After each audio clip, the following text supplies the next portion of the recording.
ओम शांति। ओम शांति। ओम शांति। आज बाबा के 19/11/2022 के बाबा के महावाक्य प्रातः मुरली ओम शांति बाबा मधुबन। बाबा ने कहा, मीठे बच्चे जी बाबा, पतित पावन बाप आए हैं पावन बनाकर पावन दुनिया का वर्षा देने। पावन बनने वालों को ही सतगति प्राप्त होगी। प्रश्न दिया बाबा ने, भोगी जीवन योगी जीवन में परिवर्तन होने का मुख्य आधार क्या है?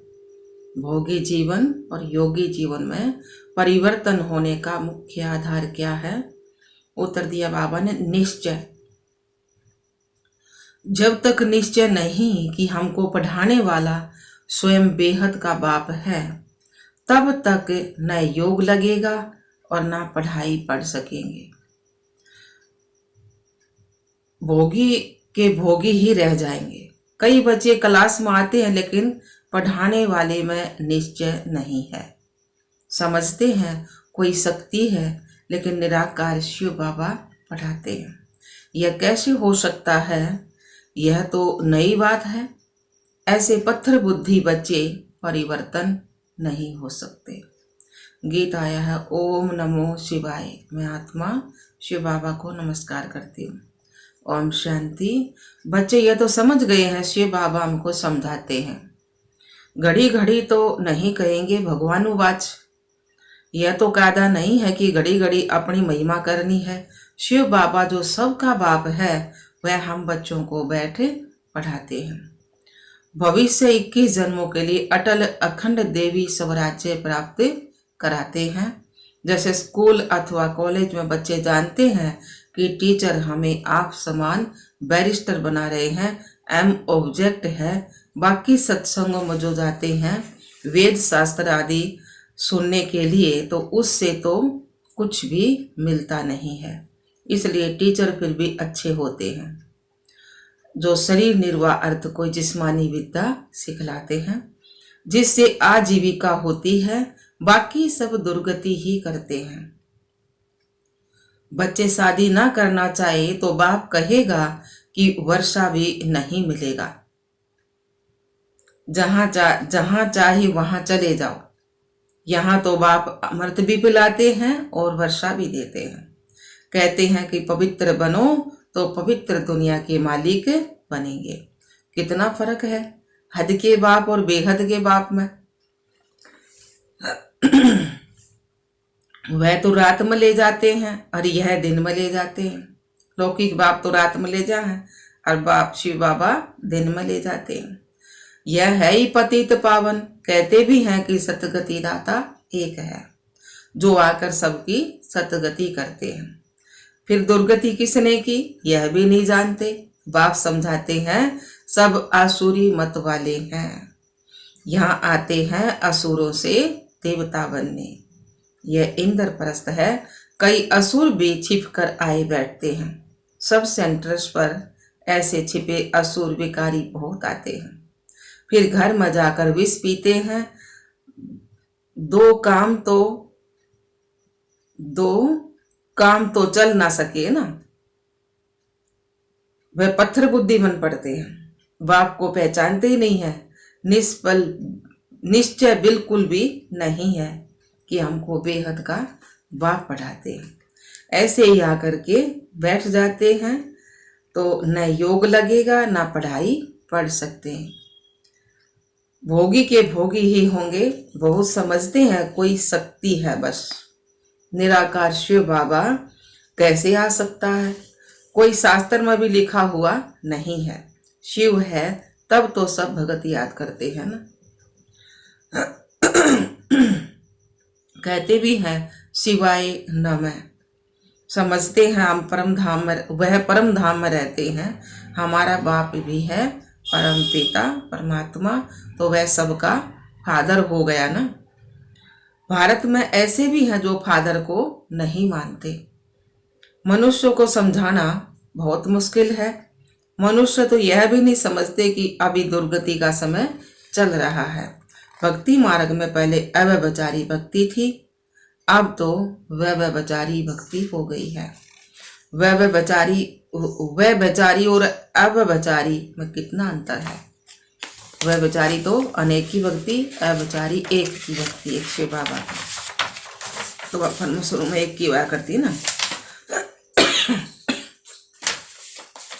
तो वह पाप आत्मा और वह पुण्य आत्मा। अव्यभिचारी भक्ति है ही सच्ची भक्ति, एक शिव बाबा की। तो उस समय यानी द्वापर में मनुष्य सुखी भी रहते हैं, धन दौलत आदि सब रहता है। कलयुग में जास्ती दुर्गति को पाते हैं जब वह बेचारी भक्ति में आते हैं। ज्यादा दुखी हो जाए हैं तो अनेक की भक्ति करने लग जाए, तो विकारी भी बहुत बनते जाते हैं ना। दिन प्रतिदिन विकार भी जोर भरते जाता है।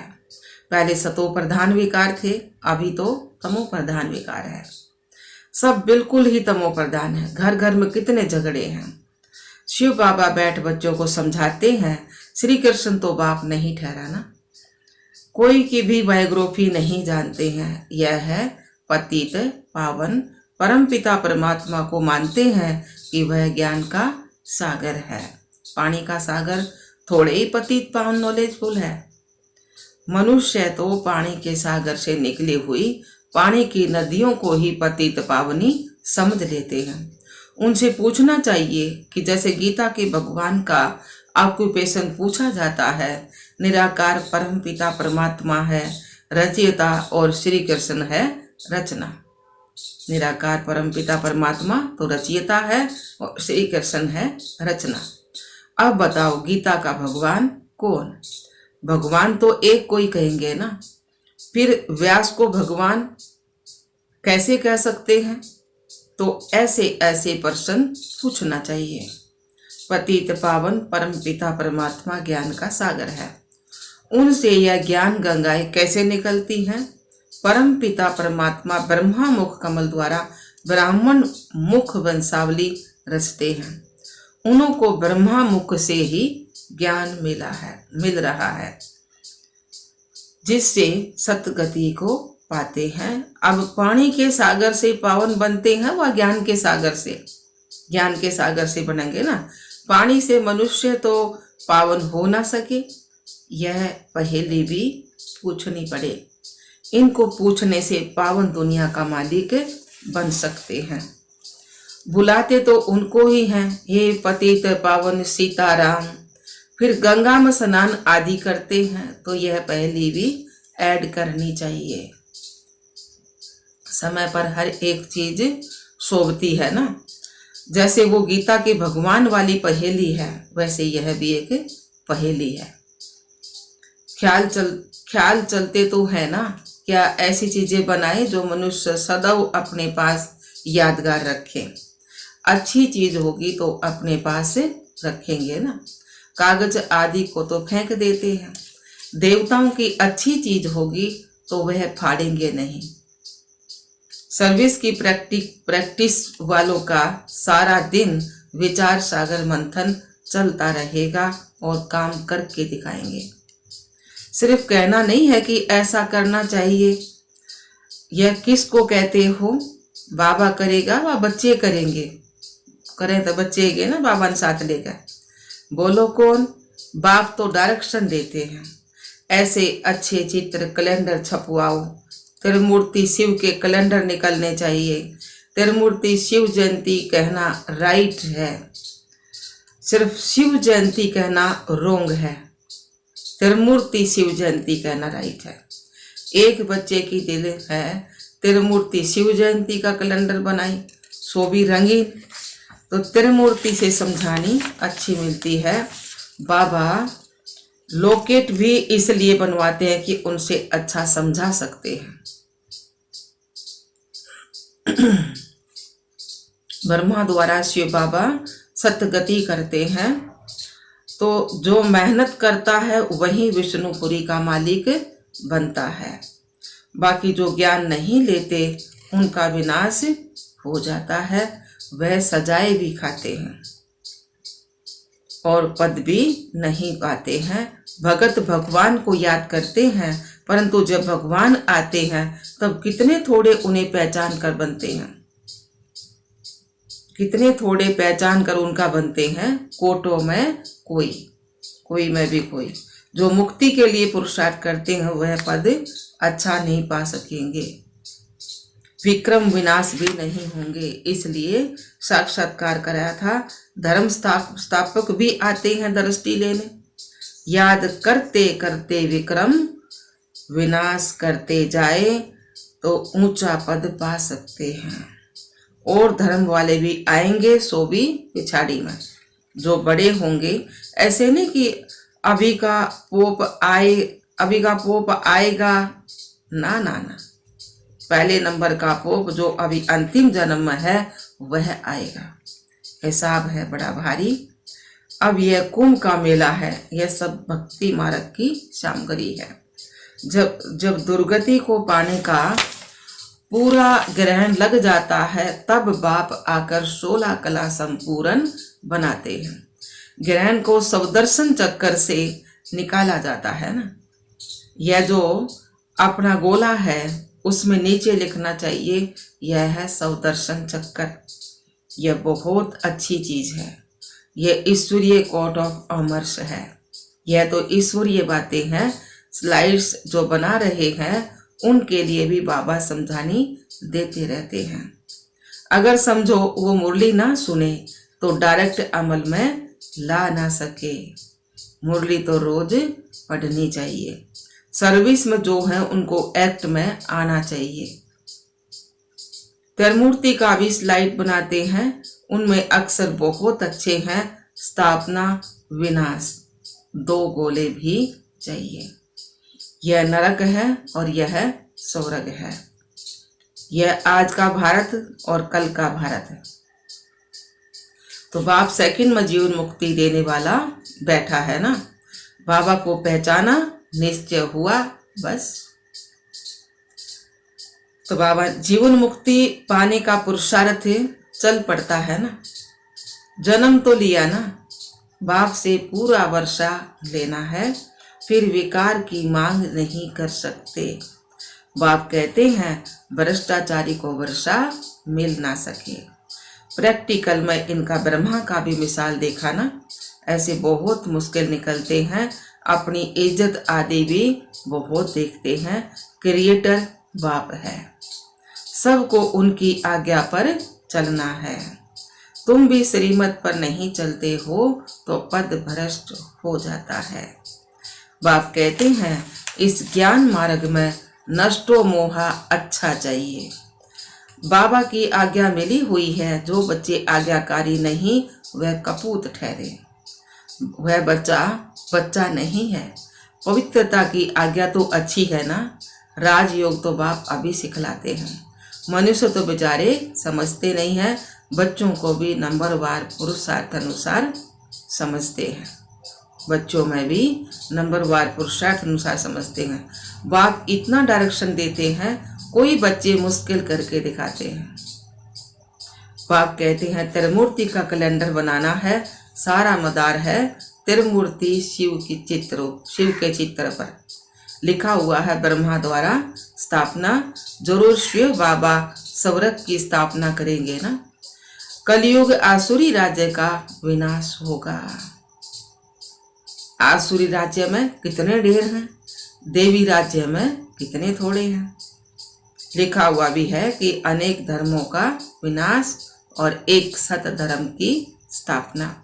तो बाप कहते हैं मैं कितना श्रृंगारता हूँ फिर भी सुधरते नहीं है। बाबा ने अफसोस आओ, देखो कितना श्रृंगारता हूँ फिर भी सुधरते नहीं है, उल्टा सुल्टा बोलते रहते हैं। यहाँ बाबा कहते हैं देह सहित जो कुछ है सब कुछ भूल मामेकम याद करो। अपनी देह में भी ना फंसो। किसकी देह में फंसने से गिर पड़ते हैं ना। जैसे मम्मा की देह से प्यार था तो मम्मा के जाने के बाद कितने मर गए, क्योंकि नाम रूप में फंसे हुए थे। बाप कितना कहते हैं कि दे अभिमानी मत बनो, मामेकम याद करो। तुम इस ब्रह्मा के शरीर को भी याद नहीं करो। शरीर को याद करने से पूरा ज्ञान नहीं उठा सकेंगे। देह अभिमानी बनने में बहुत मेहनत है। बाप की याद में रहना है, यह बहुत डिफिकल्ट है। ज्ञान तो बहुत अच्छा अच्छा सुनाते हैं, योग में मुश्किल रहते हैं। जितना रुस्तम उतना माया के तूफान आएंगे। किसी न किसी के नाम रूप में फंस धोखा खा लेते हैं। इसमें बड़ी खबरदारी चाहिए। योग में ही बड़ी मेहनत है। नॉलेज तो सहज है, योग में ही घड़ी घड़ी भूल जाते हैं। इसलिए बाप कहते हैं विक्रमाजीत कैसे बनेंगे। योग में रहो तो पाप भी नहीं होंगे, नहीं तो 100 गुना हो जाता है ना। यहाँ तो खुद धर्मराज और बाप दोनों साथ हैं, इसलिए खुद कहते हैं बाप के आगे कोई पाप नहीं करना, नहीं तो 100 गुना दंड पड़ जाएगा। योग से ही विक्रमाजीत बनना है। सवदर्शन चक्कर को जानना सहज है। बाबा ने बोला सवदर्शन चक्कर को तो जानना सहज है। इस घोड़े के नीचे लिखना है चक्कर, ना कि चरखा। बाबा युक्तियां तो बहुत बतलाते हैं, बच्चों को एक्ट में आना है।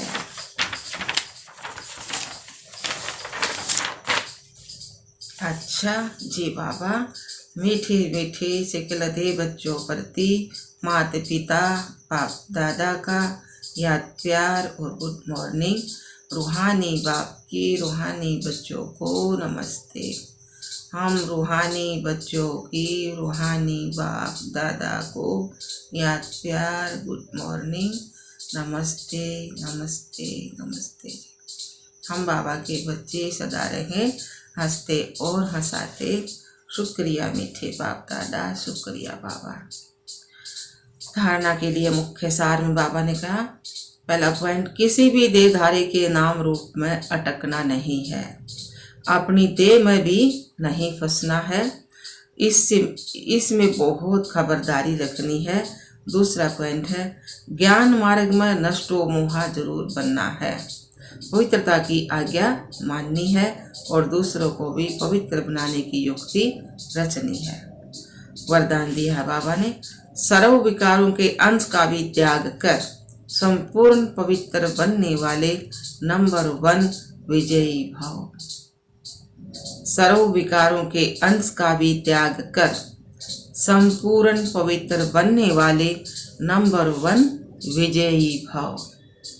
सार दिया बाबा ने, संपूर्ण पवित्र वह है जिसमें अपवित्रता का अंश मात्र भी ना हो।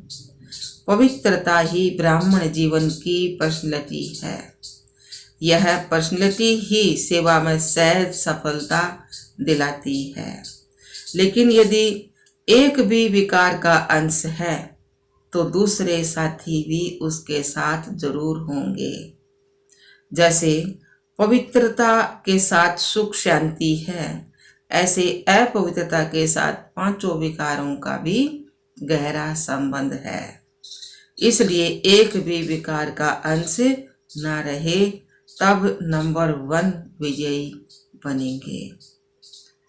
स्लोगन दिया बाबा ने, हिम्मत का एक कदम रखो तो 1000 गुना मदद मिल जाएगी। हिम्मत का एक कदम रखो तो 1000 गुना मदद मिल जाएगी। वरदान दोबारा से, सर्व विकारों के अंश का भी त्याग कर संपूर्ण पवित्र बनने वाले नंबर 1 विजयी भव। सब विकारों का अंश का भी त्याग कर संपूर्ण पवित्र बनने वाले नंबर 1 विजयी भव।